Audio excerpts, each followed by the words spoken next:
ಸೌಕೂರು ಅಥವಾ ಸೌಖ್ಯಪುರ ಭಕ್ತಕೋಟಿಯ ಆರಾಧ್ಯ ಶಕ್ತಿ ಕೇಂದ್ರ. ಈ ಕ್ಷೇತ್ರಕ್ಕೆ ಇತಿಹಾಸ ತಜ್ಞರು ಮತ್ತು ಅಷ್ಟಮಂಗಲ ಪ್ರಶ್ನೆಯಲ್ಲಿ ತೋರಿಬಂದಂತೆ ಸುಮಾರು 3000 ವರ್ಷಗಳ ಇತಿಹಾಸ ಇದೆ.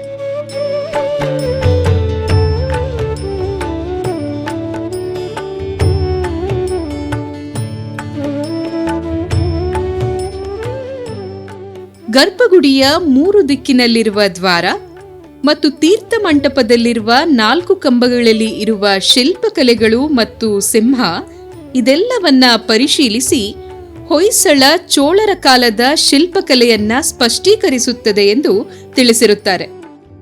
ಮತ್ತು ಇತಿಹಾಸದ ಪುಸ್ತಕಗಳಲ್ಲಿ ಸತ್ಯನಾಪುರದ ಸಿರಿ ಹುಟ್ಟಿದ ಊರು ಸೌಕೂರು ಎಂದು ಉಲ್ಲೇಖಿಸಲಾಗಿದೆ.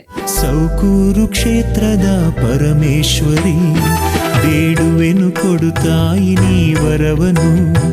ಒಂದೇ ಪಾಣಿಪೀಠದಲ್ಲಿ ಮಹಾಲಕ್ಷ್ಮಿ, ಮಹಾಕಾಳಿ, ಮಹಾಸರಸ್ವತಿಯರ 3 ಲಿಂಗಗಳಲ್ಲಿ ಶಕ್ತಿಯನ್ನೊಳಗೊಂಡು ಏಕಶಕ್ತಿಯಾಗಿರುವುದು ಸೌಕೂರು ದುರ್ಗಾಪರಮೇಶ್ವರಿ ಅಮ್ಮನವರ ವೈಶಿಷ್ಟ್ಯವಾಗಿದೆ. ಕಾಪಾಡು ನೊಂದಿರುವ ಈ ಜನರನ್ನು.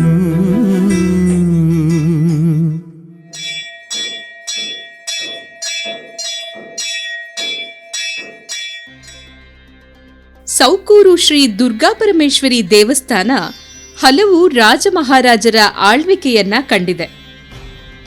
ಕೆನರಾ ಜಿಲ್ಲೆಯ ಪ್ರಥಮ ಕಲೆಕ್ಟರ್ ಲಾರ್ಡ್ ಮುನ್ರೋ ಕಾಲಾವಧಿಯಲ್ಲಿ ಈ ದೇವಸ್ಥಾನಕ್ಕೆ ಸರಕಾರದ ಮನ್ನಣೆ ನೀಡಿ ತಸ್ತೀಕು ಪಟ್ಟಿಗೆ ಸೇರಿಸಿದ್ದರು ಎನ್ನಲಾಗಿದೆ.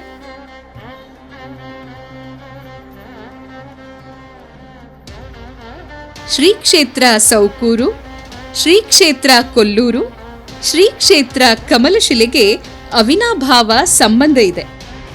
ಇವರಲ್ಲಿ ಹಿರಿಯವಳು ಸೌಕೂರು ದುರ್ಗಾಪರಮೇಶ್ವರಿ, ಎರಡನೆಯವಳು ಕೊಲ್ಲೂರು ಮೂಕಾಂಬಿಕೆ, ಮೂರನೆಯವಳು ಕಮಲಶಿಲೆ ದುರ್ಗಾಪರಮೇಶ್ವರಿ.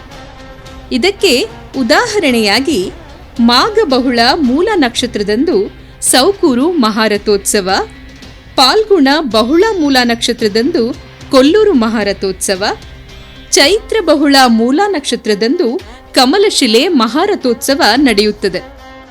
ಪ್ರತಿ ಸಂಕ್ರಮಣದ ದಿನ ಮಧ್ಯಾಹ್ನ 12 ಗಂಟೆಗೆ ಅಮ್ಮನವರ ಬಲಭಾಗದಲ್ಲಿ ಇರುವ ಬೇರೆ ಎಲ್ಲೂ ನೋಡಲು ಸಾಧ್ಯವಿಲ್ಲದ ಅತಿ ಪ್ರಭಾವಶಾಲಿಯಾದ ಶ್ರೀ ವೀರಭದ್ರ ದೇವರ ದರ್ಶನ ನಡೆಯುತ್ತದೆ. ಭಕ್ತರು ತಮ್ಮ ಕಷ್ಟ ಕಾರ್ಪಣೆಗಳನ್ನ ದೇವರಲ್ಲಿ ನೇವೇದಿಸಿಕೊಂಡು ಪರಿಹಾರ ಕಂಡುಕೊಳ್ಳುತ್ತಾರೆ.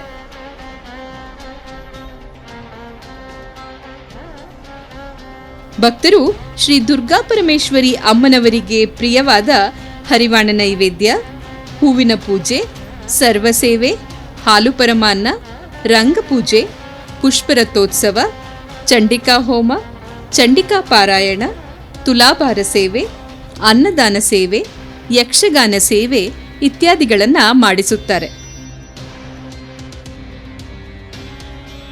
ತ್ರಿಶಕ್ತಿ ಸ್ವರೂಪಿಣಿಯಾಗಿ ನೆಲೆ ನಿಂತಿರುವ ಶ್ರೀ ಕ್ಷೇತ್ರ ಸೌಕೂರಿನಲ್ಲಿ ದಿನದಿಂದ ದಿನಕ್ಕೆ ಭಕ್ತರ ಸಂಖ್ಯೆಯಲ್ಲಿ ಹೆಚ್ಚಳ ಕಂಡುಬರುತ್ತಿದೆ. ಸಾಕಷ್ಟು ಅಭಿವೃದ್ಧಿ ಕಾರ್ಯಗಳು ಈ ಕ್ಷೇತ್ರದಲ್ಲಿ ಆಗಿವೆ. ಶ್ರೀ ಕ್ಷೇತ್ರಕ್ಕೆ ಆಗಮಿಸುವ ಭಕ್ತರಿಗೆ ಮಧ್ಯಾಹ್ನ ಅನ್ನಪ್ರಸಾದ ಸೇವೆಯ ವ್ಯವಸ್ಥೆಯನ್ನ ಭಕ್ತರ ಸಹಕಾರದಿಂದ ನಡೆಸಲಾಗುತ್ತದೆ.